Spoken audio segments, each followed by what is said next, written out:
After Rehoboam's position as king was established and he had become strong, he and all Israel with him abandoned the law of the Lord. Because they had been unfaithful to the Lord, Shishak, king of Egypt, attacked Jerusalem in the 5th year of King Rehoboam. With 1,200 chariots and 60,000 horsemen, and the innumerable troops of Libyans, Sukkites, and Cushites that came with him from Egypt, he captured the fortified cities of Judah and came as far as Jerusalem. Then the prophet Shemaiah came to Rehoboam and to the leaders of Judah who had assembled in Jerusalem for fear of Shishak, and he said to them, "This is what the Lord says. You have abandoned me. Therefore I now abandon you to Shishak."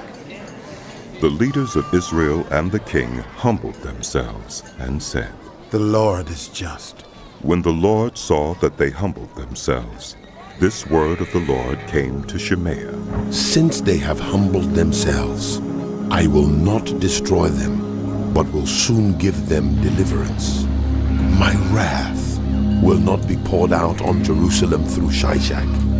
They will, however, become subject to him, so that they may learn the difference between serving me and serving the kings of other lands.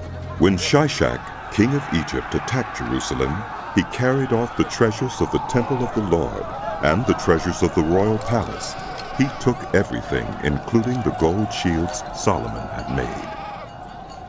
So King Rehoboam made bronze shields to replace them, and assigned these to the commanders of the guard on duty at the entrance to the royal palace. Whenever the king went to the Lord's temple, the guards went with him, bearing the shields, and afterward they returned them to the guard room. Because Rehoboam humbled himself, the Lord's anger turned from him, and he was not totally destroyed. Indeed, there was some good in Judah. King Rehoboam established himself firmly in Jerusalem and continued as king.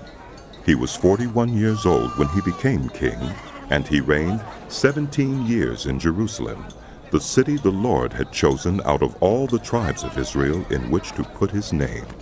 His mother's name was Naamah. She was an Ammonite. He did evil because he had not set his heart on seeking the Lord. As for the events of Rehoboam's reign from beginning to end, are they not written in the records of Shemaiah the prophet and of Iddo the seer that deal with genealogies? There was continual warfare between Rehoboam and Jeroboam. Rehoboam rested with his ancestors and was buried in the city of David, and Abijah his son succeeded him as king.